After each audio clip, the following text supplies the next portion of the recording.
Hello friend, welcome to exam made easy. Friend, ये lecture number 3 है और इससे पहले 2 lecture already common common error का अपलोड कर दिया गया। आप वहाँ जाके जरूर चेकआउट कीजिए। फ्रेंड, मैं आपसे रिक्वेस्ट करता हूँ, यदि आप इस चैनल पे नए हैं तो आप जरूर सब्सक्राइब करें, लाइक और शेयर जरूर कीजिएगा। इस चैनल का जो उद्देश्य है वो इंग्लिश को बहुत बेहतरीन बनाना है। यहाँ हिंदू एडिटोरियल एनालिसिस दिया जाता है, आप वहाँ जाके देखिए। इसके बाद जो है वोकेबलरी है उसको भी अपलोड किया जाता है डेली, आप उसको जाके देख सकते हैं। आज का जो पहला जो कॉमन एरर है, no sooner we entered then he got up and left होगा फ्रेंड, यहाँ बाय मिस्टेक हो गया, लेफ्ट द रूम। यहाँ कहाँ एरर है फ्रेंड, इस सेंटेंस में कहाँ एरर है? यदि आप बता पाएंगे तो जरूर आप बताइए और कमेंट सेक्शन में लिखिए। दूसरी बात, जो जब मैं ग्रामर बताता हूं तो आप उसको नोट डाउन करते जाइएगा, रूल को नोट डाउन करते जाइएगा फ्रेंड, क्योंकि रिवीजन के लिए बहुत ही ज़्यादा महत्वपूर्ण है। यहाँ हम लोग देखते हैं, यहाँ जो एरर है फ्रेंड, आपको पता होगा जो नो सूनर के बाद had plus subject plus V3 का यूज होता है, या फिर नो सूनर प्लस, आप ऐसे कर सकते हैं, जो did plus subject plus V1, या तो आप पास्ट परफेक्ट में डालिए या फिर पास्ट इंडेफिनिट में डालिए।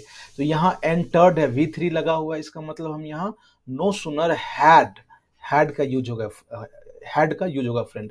ये दोनों स्ट्रक्चर आप नोट डाउन कीजिए। जब भी कहीं नो सुनर से सेंटेंस स्टार्ट हो तो no sooner had plus subject plus या तो V3 होगा, या फिर no sooner did subject plus V1 होगा। ये होगा पास्ट परफेक्ट, और या तो ये होगा पास्ट इंडेफिनिट या सिंपल पास्ट हम कह सकते हैं। आज का जो सेकंड क्वेश्चन है friend, the new railway line will greatly improve transport and communication in the eastern part of the country. No error। किस पार्ट में एरर है फ्रेंड? आज का जो कॉमन एरर है बहुत ही इंपॉर्टेंट है, आप जरूर नोट डाउन करते जाइए रूल।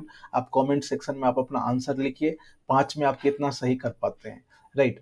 तो यहाँ जो है ये, अब मैं बता रहा हूँ, यहाँ द का यूज होगा फ्रेंड, इस पार्ट में गलती है, क्योंकि आपको एक रूल पता होना चाहिए।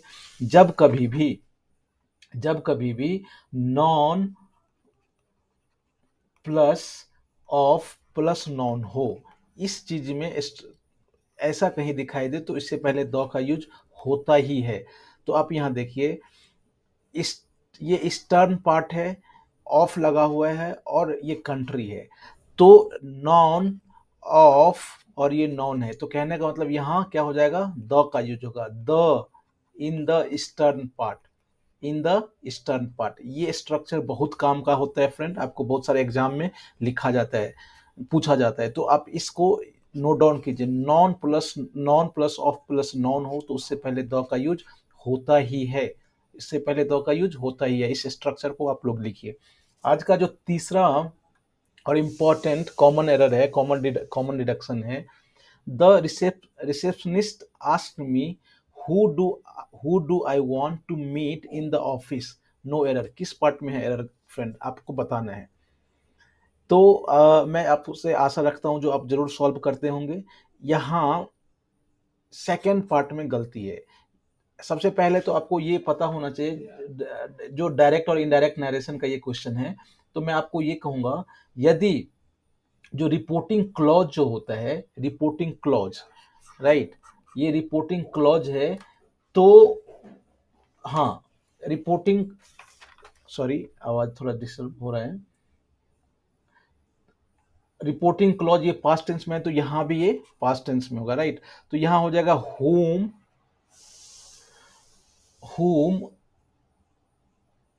did whom I want to meet हो जाएगा फ्रेंड, राइट।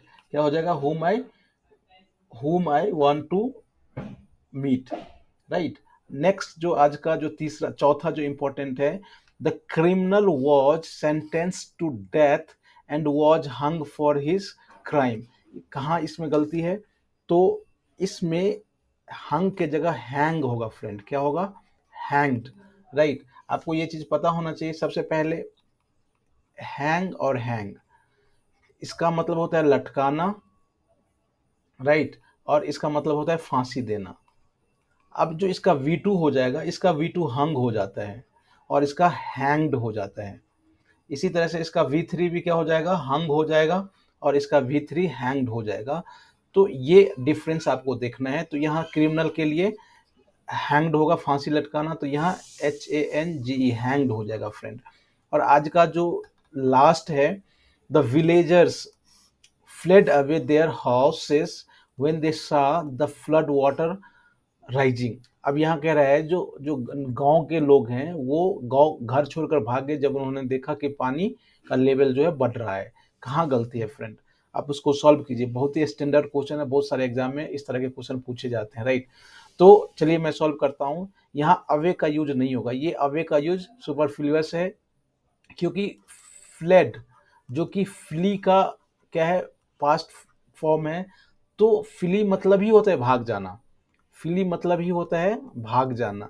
यहाँ अवे नहीं होगा, राइट। हाँ, इसका जो सिनोनिम्स है ये रन अवे होगा।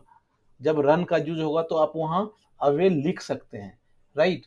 और जब अब फ्ली होगा तो आप फ्ली के साथ अवे नहीं लिख सकते हैं। जैसे कि मैं आपको एक सेंटेंस यहाँ बता रहा हूँ, Ram killed his enemy and fled the country, COUNTRY, country, right. तो राम अपने दुश्मन को मारा और देश छोड़कर भाग गया, राइट। तो फ्लेड जब भी हो, फ्ली हो या फ्लेड हो, उसके आगे अवे नहीं लगेगा। ये आपको ध्यान रखने वाली बात है फ्रेंड। मैं फिर आपसे रिक्वेस्ट करूंगा, यदि इस चैनल पे नए हैं तो आप जरूर उसको सब्सक्राइब कीजिए, अपने फ्रेंड, अपने वेल विशर के साथ शेयर कीजिएगा, और लाइक तो बनता ही है, आप लाइक कीजिए। फिर हम लोग कल अगले लेक्चर नंबर 4 में मिलते हैं। तब तक के लिए आप अपना बहुत बहुत ख्याल रखिएगा। Thank you very much.